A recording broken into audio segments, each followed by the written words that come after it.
میں آپ سے شیخ یہ پوچھنا چاہتا ہوں، کوئی ایسی دعا بتا دیں اس فیئر کو اوور کم کرنے کی، جیسے آپ نے ایک تو یہ اللہ اللہ ربی اللہ شرک بھی شیئن، اور کچھ ایسے کلمات پتہ لگ جائیں جو دعا کریں تو ایک تقویت ملے؟ تو استغفار جو ہے نا، صحیح، بہت بڑی چیز ہے استغفار کے بہت سارے کلمات حدیث کے اندر آئے. صحیح. ایک ہے استغفار رب اغفر لی وتب علی انک انت التواب الغفور، بہت شاندار استغفار ہے. قرآن مجید میں نہیں، یہ حدیث میں حدیث رب اغفر لی وتب علی انک انت التواب الغفور. ٹھیک. ایک استغفر اللہ الذی لا الہ الا هو الحی القیوم واتوب الیہ. بالکل صحیح. یہ والا جو ہے نا، استغفر اللہ الذی لا الہ الا هو الحی القیوم واتوب الیہ، اندازہ کیجئے کہ حدیث میں، قرآن میں آتا ہے کہ جو شخص میدان جنگ سے فرار ہو نا، اس پر اللہ کا غضب نازل ہوتا ہے. صحیح. یعنی میدان جنگ سے، میدان جہاد سے جو شخص فرار ہو، صحیح، اس پر اللہ کا غضب نازل ہو. صحیح. اس قدر اس نے بڑا جرم کیا. نبی کریم صلی اللہ علیہ وسلم فرماتے ہیں کہ جو شخص سوچ سمجھ کر 3 دفعہ یہ پڑھ لے، استغفر اللہ الذی لا الہ الا هو الحی القیوم واتوب الیہ، 3 دفعہ سوچ سمجھ کے پڑھ لے، نبی پاک صلی اللہ علیہ وسلم نے فرمایا اللہ تعالیٰ اس کے سارے گناہ معاف کر دیتا ہے، چاہے وہ میدان جہاد سے فرار ہوا ہو. اللہ، اب اندازہ کریں پیچھے بات کیا رہے گی. اللہ، یعنی اتنا بڑا اگر گناہ اس سے سرزد ہوا ہے اور وہ اللہ سے معافی مانگتا ہے، استغفر اللہ الذی لا الہ الا هو الحی القیوم، 3 دفعہ یہ کہتا ہے تو اللہ تعالیٰ اس کے سارے گناہ معاف کر دیتا. پھر حدیث میں آتا ہے کہ سبحان اللہ و بحمدہ، جو شخص یہ 100 دفعہ پڑھتا ہے، سبحان اللہ و بحمدہ، بس اتنا، اور اللہ تعالیٰ اس کے گناہ معاف کر دیتا ہے، چاہے سمندر کی جھاگ کے برابر ہو.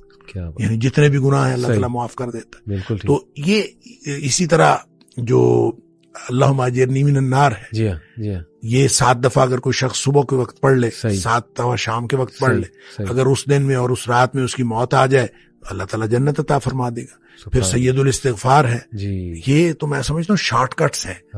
تو سید الاستغفار 1 دفعہ پڑھ لے، اللہم انت ربی لا الہ الا انت خلقتنی وانا عبدک وانا، تو یہ 7 دفعہ، یہ 1 دفعہ پڑھ لے.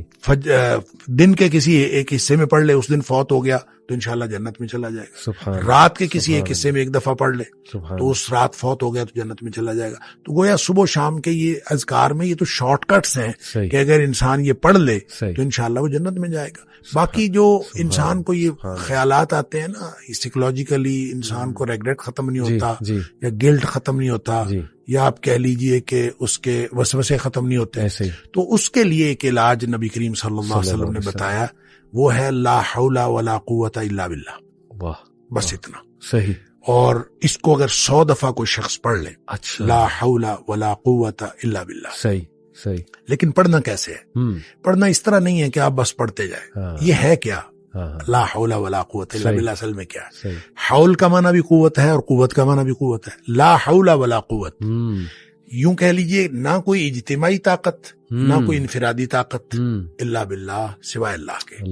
یا نہ گناہ چھوڑنے کی طاقت، نہ نیکی کرنے کی طاقت، الا باللہ. یعنی یا تو ایک کو پازیٹیو بنا لے، ایک کو نیگیٹو بنا لے، یا ایک کو اجتماعی یا ایک کو انفرادی. اب اللہ کے سامنے اس کو اپنا مسئلہ سمجھ کے نا، اپنا جو بھی مسئلہ ہے وہ سوچے، اور سوچ کے اپنے اللہ کے سپرد کر دے. یا اللہ میری تو کوئی طاقت نہیں، نہ انفرادی نہ اجتماعی، الا باللہ. ہاں تو عطا فرمائے طاقت تو ہو سکتی ہے. یوں میں اس کو کہتا ہوں یہ بے بسی کا کلمہ ہے. بے بس آدمی اپنے اللہ کے سامنے بے بسی کا اظہار کرے اس کلمے کے ذریعے. صحیح. تو پھر یہ نبی پاک صلی اللہ علیہ وسلم نے فرمایا، جس شخص نے کہا تھا نا مجھے وسوسے آتے ہیں، آپ نے فرمایا لا حول ولا قوت الا باللہ پڑھا کر، تیرے وسوسے بھی ختم ہو جائیں گے، اور اس کے علاوہ اللہ تعالیٰ تیرے 100 مسئلے حل کر دے گا. آپ اندازہ کریں ایک شخص کے 100 مسئلے ہوتے نہیں ہیں. 2 نہیں تو 4، 4 نہیں تو 6، 6 نہیں تو 8. اس سے زیادہ مسئلے تو کسی کے ہوتے ہی نہیں. تو لا حول ولا قوت الا باللہ پڑھنے سے وسوسے بھی دور ہو جاتے ہیں. اور اس کے علاوہ، اور وسوسے جب حدیث میں اس کا لفظ وسوسے آتا ہے تو میں اس کا سمجھتا ہوں کہ اس سے مراد سائیکولوجیکل پرابلمز ہیں. تو جتنے سائیکولوجیکل پرابلمز ہیں وہ اس سے حل ہو جاتے ہیں. اللہ کا ذکر ہر اعتبار سے بہترین ہے، لیکن بعض تو بالکل ایسے ہیں جیسے وہ تیر بہدف ہیں کیا بات. اور یہ شیخ اس کو جنت کے خزانوں میں سے بھی بالکل، اس کو لا حول ولا قوت الا باللہ، اس کو نبی اکرم صلی اللہ علیہ وسلم نے جنت کے خزانوں میں سے خزانہ بھی قرار دیا. اور جس کو جنت کا خزانہ مل جائے اس کو اور کیا چاہیے. آپ کو شاید میں نے یہ واقعہ پہلے سنایا ہو.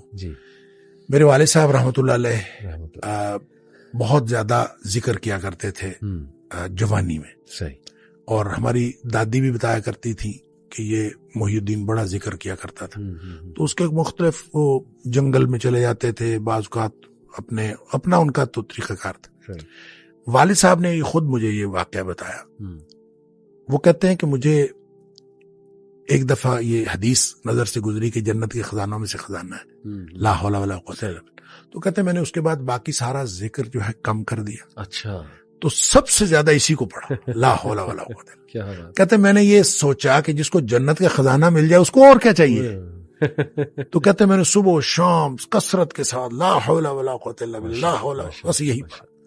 اصل میں یہ بات والد صاحب نے مجھے اس سوال کے جواب میں بتائی تھی کہ والد صاحب نے کبھی بھی دنیاوی طور پر کوئی کاروبار کوئی جاب نہیں کی. اچھا. نہ کوئی کاروبار کیا، صحیح، نہ کوئی جاب کی. صحیح صحیح. 16 بہن بھائی ہم تھے جن کو پالا انہوں نے. تو میں نے ایک دفعہ ان سے پوچھا تھا کہ ابا جی آپ کو کبھی زندگی میں کاروبار کرنے کا خیال نہیں آیا؟ ان کا آیا تھا. ان کا کاروبار کا خیال آیا تھا جوانی میں. پھر انہوں نے یہ واقعہ بتایا. ان کا جب یہ میں لا حول ولا قوت الا باللہ بہت زیادہ پڑھتا، اس سے پہلے کہتے ہیں میں سوچا کرتا تھا کہ میں کوئی کاروبار کر لوں. تجارت کہتے ہیں مجھے بہت پسند تھی، اس لیے بھی پسند تھی کہ نبی پاک صلی اللہ علیہ وسلم کو تجارت پسند تھی، اور اس لیے بھی کہ نبی پاک صلی اللہ علیہ وسلم فرمایا اس میں بہت زیادہ برکت ہے. کہتے میں سوچا کرتا تھا، کیا نہیں کبھی. تو جب لا حول ولا قوت الا باللہ میں نے بہت زیادہ پڑھا تو کہتے ایک دفعہ خواب میں مجھے اللہ تعالیٰ نے دکھایا کہ میرا یوں کر کے دھڑ جو ہے وہ آدھا کر دیا گیا. اچھا. آدھا کر کے مجھ سے الگ کر دیا گیا. اچھا. اور میرا آدھا دھڑ الگ ہو گیا لیکن میں باقی کا پھر بھی مکمل ہوں. یعنی وہ آدھا دھڑ الگ کر دیا گیا ہے اور میں پھر بھی مکمل ہوں. اور مجھے خواب میں ہی بتایا گیا، یہ سمجھایا گیا کہ تیری دنیا ہم نے تجھ سے الگ کر دی ہے. جنت مانگتے تھے نا، اللہ، تو ہم نے تجھ سے تمہاری دنیا الگ کر دی ہے. تو والد صاحب یہ فرمایا کرتے تھے کہ اس کے بعد مجھے زندگی میں کاروبار کرنے کا خیال بھی نہیں آیا. اس سے پہلے خیال آتا تھا، کیا تو پہلے بھی نہیں تھا، اس سے پہلے خیال آتا تھا، اس کے بعد کبھی کاروبار کرنے کا خیال بھی نہیں آیا. کیا بات ہے. یہ کاش کی باتیں ہمیں سمجھ لگ جائیں. میں بس ایک اور چھوٹا سا واقعہ آپ ہی کی اس بات سے یاد آ گیا. خالد بن ولید رضی اللہ تعالیٰ عنہ، آئی تھنک یہ جو رومیوں کے خلاف جنگ تھی اس میں وہ اکیلے ہی نکل جایا کرتے تھے، اور یہ ان کی عادت تھی اکثر پیٹرولنگ کرنے. دشمن کے خیموں تک پہنچ جایا کرتے تھے، دیکھتے تھے کہ کتنے ہیں اور کیا معاملات ہیں، ویپنری کون سی ہے. تو صحابہ نے انہیں منع بھی فرمایا کہ آپ جو ہے ہمارے کمانڈر ہیں، آپ اکیلے اس طرح نکل جایا کرتے ہیں. تو انہوں نے اس موقع پہ ایک بات کی کہ کیا تم نے حدیث نہیں سنی؟ اللہ کے نبی صلی اللہ علیہ وسلم نے فرمایا کہ وہ انسان جو اللہ کا ذکر کرتا ہے اور جو نہیں کرتا اس کی مثال زندہ اور مردے کی. انہوں نے کہا یہ سارے مردہ ہیں، میں زندہ ہوں. میں تو اس لیے وہاں پہنچ گیا. تو شیخ یہ اگر ہمارا بلیف بلڈ ہو جائے ذکر میں، ایمان کی بات، اور یہ ایمان ہمارا بلڈ ہو جائے تو میرا خیال سارے مسئلے حل ہیں. اور بس اختتام یہاں پہ کرتے ہیں شیخ، جو آپ نے وہ بدو کی بات بتائی کہ کیا اس کا گمان تھا اللہ رب العالمین کے بارے میں کہ اس نے کہا کہ یا رسول اللہ میرا حساب کون لے گا؟ تو اللہ کے نبی نے کہا اللہ لے گا.